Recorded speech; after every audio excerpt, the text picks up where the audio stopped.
Labadiena. Šiandien mūsų bibliotekoje garbus svečias.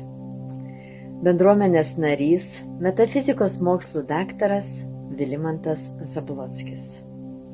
Šiandien Vilimantas pristatys savo 5-ąją knygą Įrodyk man. Žmogaus gyvenimas tai yra knyga. Taip. Kiekvienas žmogus apie savo gyvenimą gali parašyti nuostabią knygą. Ir tai bus unikalus romanas, kurio tokio parašyti negali niekas. Taip ir man nuo pat jaunystės dar kiek savi prisimenu, kažkokie tai būdavo regėjimai, kažkokie tai matymai, bendravimai su kokiu tai nematomu, dar nežinomu pasaulio, kažkokiais tai fragmentais. Ir visą tai, galvoju, praeis kažkada tai gal ar kaip, bet visą tai niekur nedingo. Ir kada jau buvau brandos jau metuose, kažkaip tai pagalvojau, vis dėlto, jeigu tai yra taip duota, tai yra ko gero tikra. Reikia pabandyti, pasidalinti su kitais žmonėm ir pabandžiau parašyti knygą. Iš pradžių ne šią, o prieš tai dar buvo 4, tame skaičiu ir poezijos knygelių buvo, rinkinių, eilėraščius rašiau nuo paauglystės. Dar ir pradėjau taip savo visą tokią patirtį, visus, kaip sakyti, vizijas, jeigu tai pasakius, pagal Vytautą Mačernį.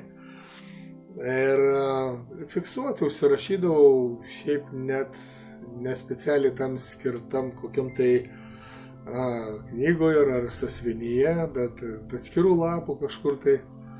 Ir gavosi taip, paskui, kad teko perėti ir rašyti vientisą, tokią kaip knygą. Paėmiau ir pradėjau. Tai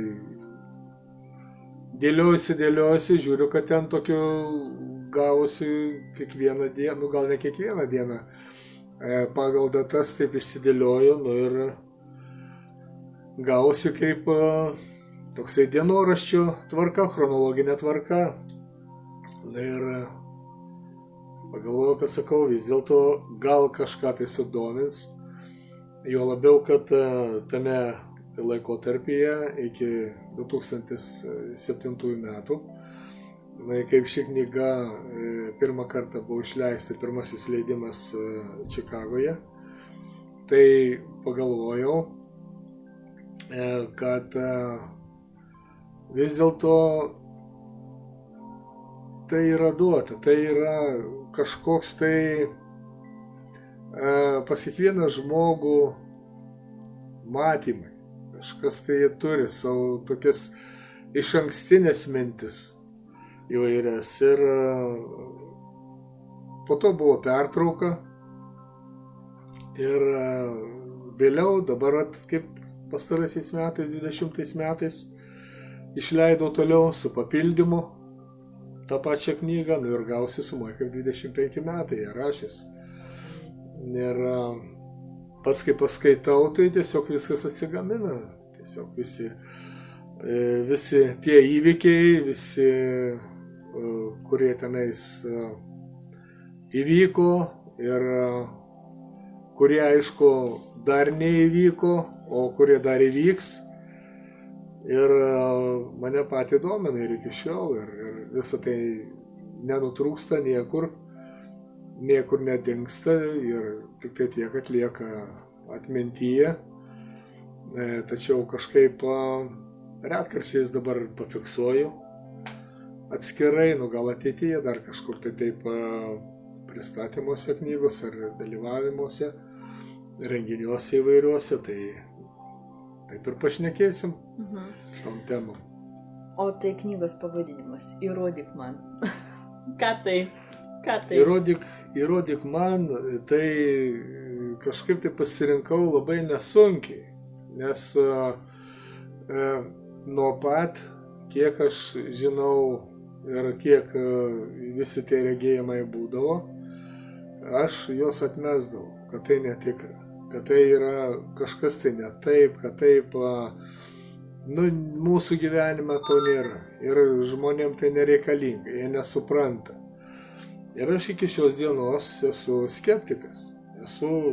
Nepuolu į, ten, kaip sako, įvykusius, neįvykusius ir tos, kada pamatai vizijas, tai yra priimami kaip reiškiniai. O reiškinys tai mūsų fizinėme pasaulyje tai nėra tikra, materialiam pasaulyje. Tai apibūdinama kaip, tik tai tiek reiškinys kažkas tai tokio nerealaus.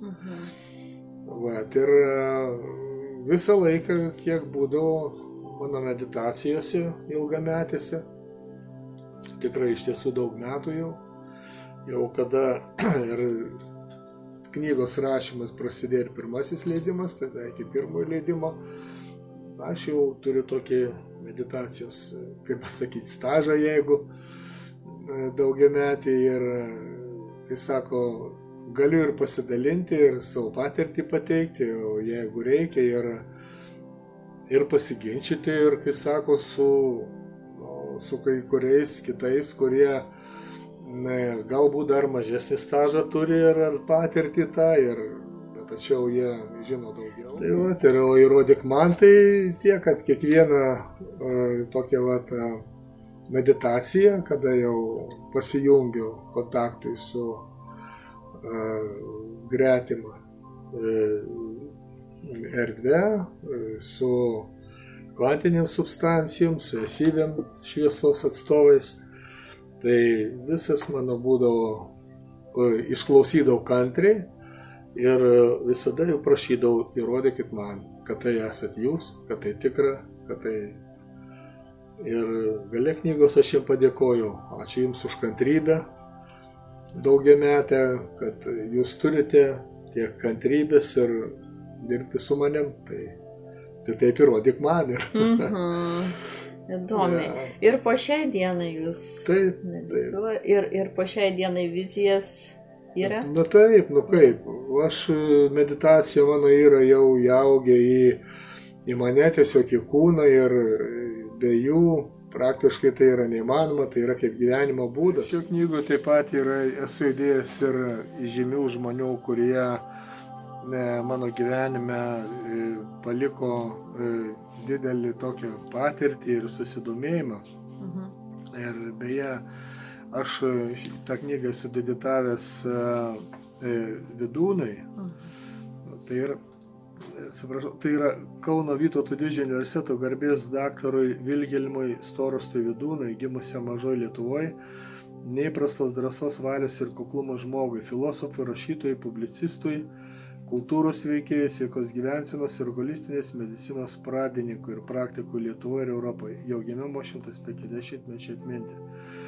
Taip pat NASA Apollo programos kūrėjams, Edgarui Keisiui, amerikiečių krikščioniškai mistikui ir savo šeimai. Ir yra taip pat ir poezijos vienas kitas, ir eiliukas, tai Vydūnai, esu ir paskaitysiu. Vydūnas mums žemiečiams. Žinot, kad Vydūno jau mūsų pasaulyje nėra, jis yra savam pasaulyje sugrįžęs. Tai atskambėtų taip. Pamiršite vėl jūs mane, kaip pamirštas buvau per 100-metį laiką. Tik Dievas nepamirštamas yra dabar, jis mano ranką laiko. Įleiskite širdis giliau sielos kilmingą mostą, sutramdykite pagaliau neramų žmogiškai protą. Artėja metas atsibusti kitam pasaulyje erdvėj, nenusiminkite, sukluskite, jau žemės vaiko tvinksniai taip arti. Taip pat yra irgi čia kažkur tai, teko lankytis Orvido sodyboje, ten akmentašys Vilius Orvidas. Tiesiog nuo sovietinių laikų surinkęs tokią akmenų riedulių kolekciją, kad jisai tiesiog įdėjęs savo visą gyvenimą į tos akmenis ir riedulius. Ir jo yra Evangelija netgi parašyta.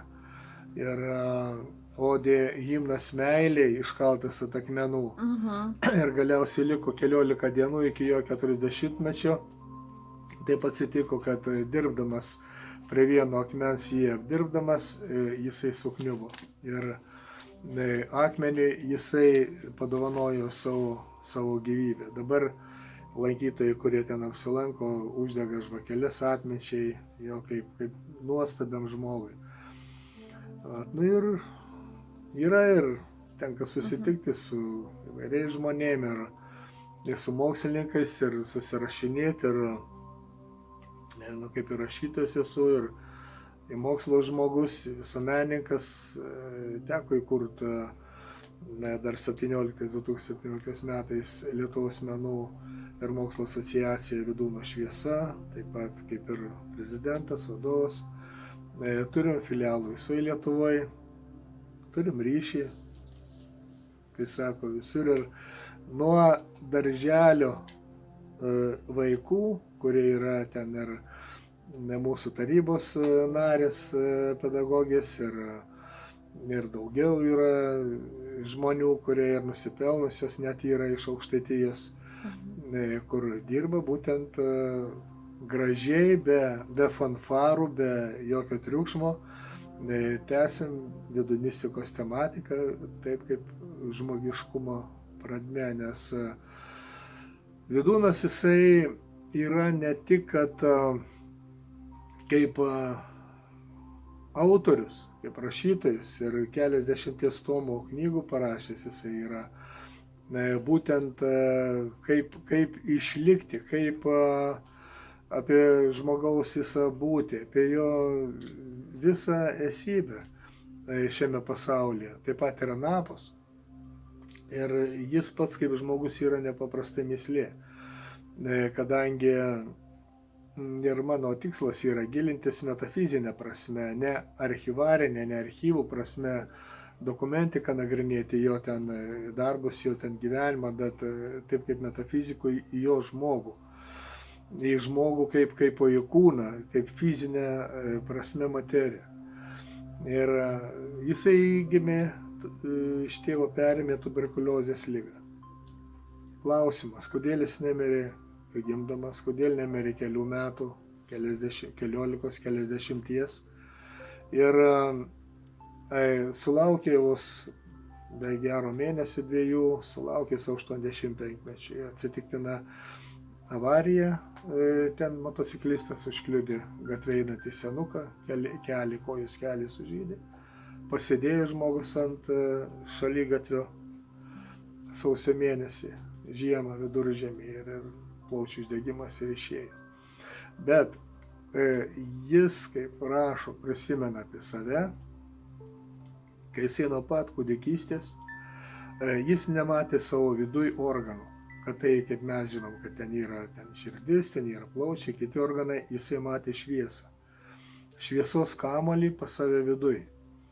O kai jau paaugo, jisai jau kaip subrendo ir mokslus baigė, jisai pamatė save nusileidžiantį šviesos sraute į šį pasaulį. Ir jisai save laikė, kad jis atėjo šviesos siųstas. Tačiau jisai šito nepropagavo niekam. Jisai niekur šito neįrodinėjo, todėl kad ypač tuo metu, kad ir dabar beveik, tai yra sunku įrodyti, nes žmonėje mūsų yra panirusi materija, yra ir kiti tikslai, yra žmonių, šitai niekad nedomina.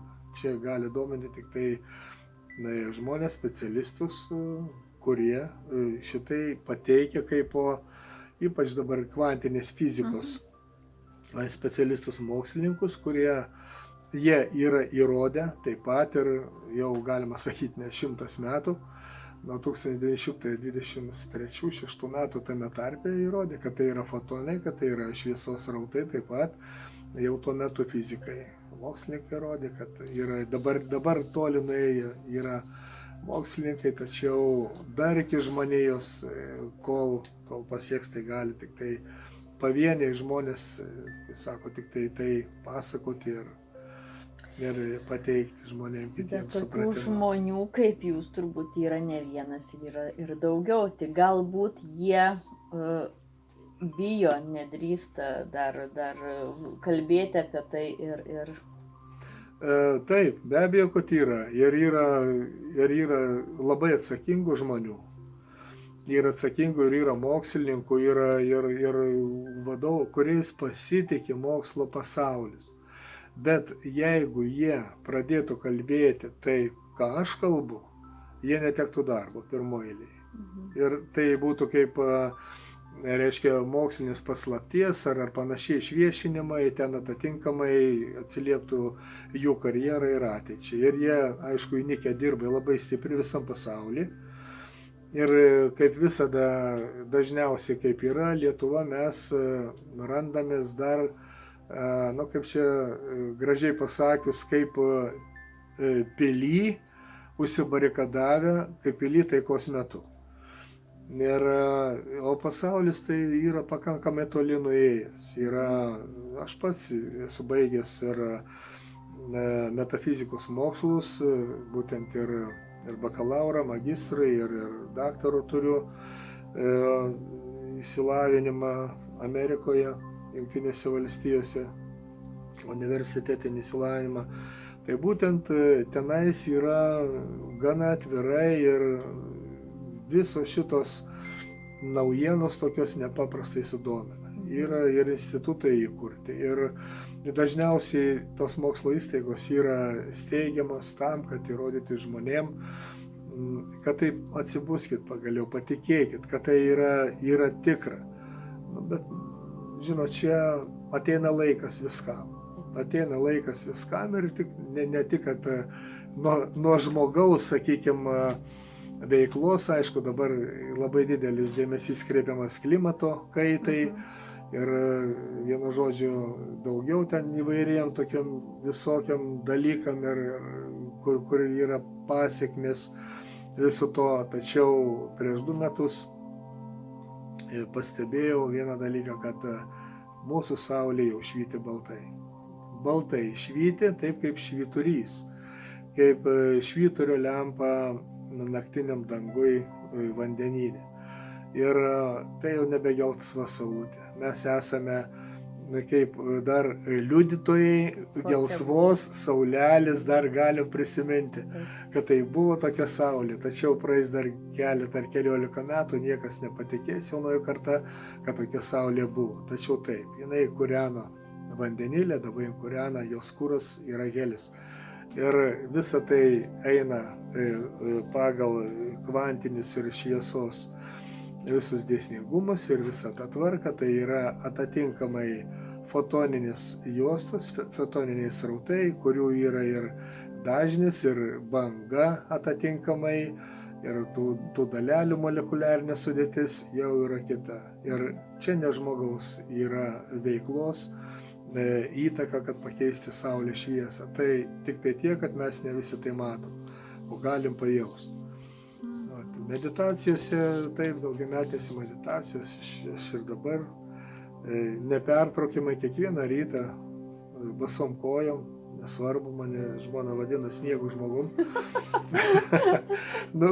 Nueinu ant grindinio ar ant žolės, apsirengiu, tik tai striukę užsidedu šilčiau, kad vėjas neperpūstų, jeigu ką, medituoju gražiai savo. Ir gražiausiai nuostabi mūsų žemė, tokia nušvitusi švyti žemė.